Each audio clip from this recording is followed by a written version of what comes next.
Come on over, one and all! Come on over!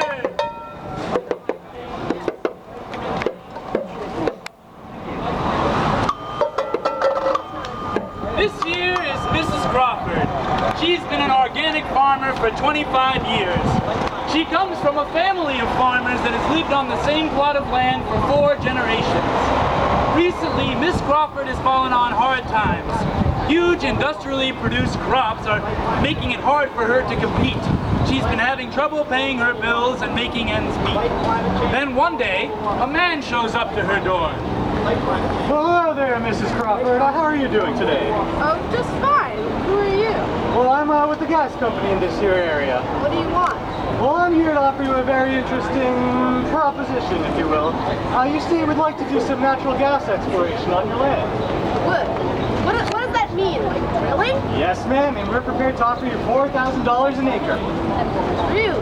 That is a lot of money. Is that safe? Oh, yes. We've been doing this for years. We've got new technology, hydraulic fracturing, and it's 100% safe, I assure you. Well, I didn't even know there was natural gas on my land. Well, you see, we've recently figured out new ways to explore for the gas that's hidden in the shale layers in the rocks beneath the earth. And so, this is opening up a world of possibility. We can make the U.S. energy independent and get out foreign oil. So by letting us drill on your land, you'll be doing a great service to our country. Yeah, we can't keep fighting these oil wars. I got a nephew out in Afghanistan, served 2 terms already. So what do you say? We want 10 acres at $4 grand an acre, plus you will get a percentage of the profits from us drilling on your well. Sounds good, right?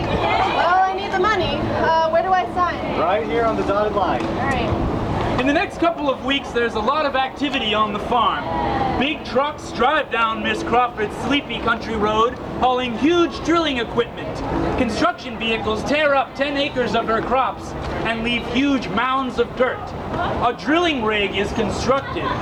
After the well is drilled, a couple Olympic-sized pools of drilling fluid are left on the property. Chemicals from the drilling are leaked onto Miss Crawford's farm. Then, the process of hydraulic fracturing begins. Dynamite charges are dropped down the well. The sounds of cracking the earth and making fissures in the shale. Miss Crawford is kept awake long into the night. It's as if she were sleeping on the runway of an airport. Then, 4.5 million gallons of water, sand, and chemicals are pumped into the earth, breaking the shale and releasing natural gas. Every day, huge brine trucks drive on and off her property, hauling fresh water in and taking contaminated wastewater out. And although the majority of contaminated water actually remains underground. It takes over 1,000 truck trips to frack the well once. The freaking frackers frack that natural gas, picking farmers' pockets, making frackers get rich fast. They fracked it good, that fracking well. They fracked the water straight to hell. Then one day, this quiet rural town experienced their first earthquake in 100 years. It was the first of many more to come, as they had started injecting wastewater deep into the ground, lubricating fault lines and making rock formations slip over one another. And now that the fracking wells in the area had started to produce gas, the gas company needed someone to sell it to. He went to the state house in Massachusetts to talk some people into a deal. Well, hello there, Senator. I'm very glad you could take the time to meet with me today. Well, of course. I'm always glad to take time to meet personally with representatives of industries that give so generously to my campaign. Well, Senator, on that subject, I have a proposition, if you will. We would like the state of Massachusetts to invest in a clean energy future. And of course, that means more natural gas drilling, clean natural gas, if you will. We have a new technique called hydraulic fracturing, and we've drilled hundreds of wells in New York, Pennsylvania, and Ohio, and we want to help Massachusetts by providing some of this gas to you. It's cheap and it's free.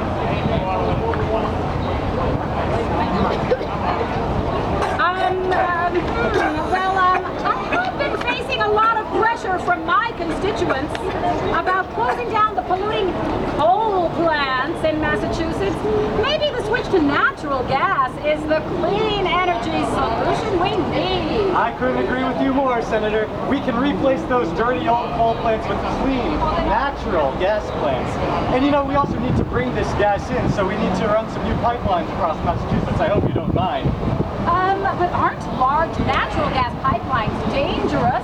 I've heard about them leaking chemicals, and sometimes exploding. No, that couldn't be farther from the truth. We use state-of-the-art technology to monitor our pipelines extensively.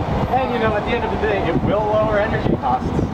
Well, if you say so, this does sound like a better option than coal. Well, Senator, I couldn't agree more. And just so you know that I'm serious about doing business. Always a pleasure, Senator. Right. The gas man talked to senators from several different states about expanding natural gas facilities to broaden the market for fracked gas. The gas man also lobbied a Federal Energy Regulatory Commission to try to get a new pipeline approved for Massachusetts, Connecticut, and Rhode Island. Finally, a new pipeline gets approved, and the gas company is given eminent domain to seize people's lands and build a pipeline on it without their consent. The gas man shows up at one woman's house in central Massachusetts. Well, hello there, Miss Johnson. I'm with the gas company. Oh, wait a minute. I paid my bill already. Oh, no, it's not about your bills, ma'am. I'm just here to tell you that we're going to start construction on your land today. What? I never signed any documents. Well, it was in the public notice in the newspaper. We're building a new gas pipeline through this area. What? Wait. You said building, construction? Yep, that's right. You see, the government has given us eminent domain over this region, and they've approved our plans to build a pipeline. So you don't really have a choice. We're going to start building today. Have a nice day. What? Stop! That's not fair! I never agreed to this! I don't want a dangerous pipeline near my house! Ma'am, I assure you it's completely safe. Oh sure, get off my land! I've heard about it destroying people's homes. Pennsylvania has all those accidents happening. I don't want any of this. I'm sick. I'm tired of it. I'm gonna stop this any way I can. Well, Senator, I just wanted to thank you again for all you've done for my company. I mean, the state of Massachusetts. You're really doing a great thing for all of us. Well, yes, of course, yes. Thank you, sir. This pipeline is just what we need to appeal to both sides of the partisan divide. Cheap, clean energy that economists and environmentalists can both get behind. I can't imagine anything better than Safe, clean, natural gas. Whoa, explosions!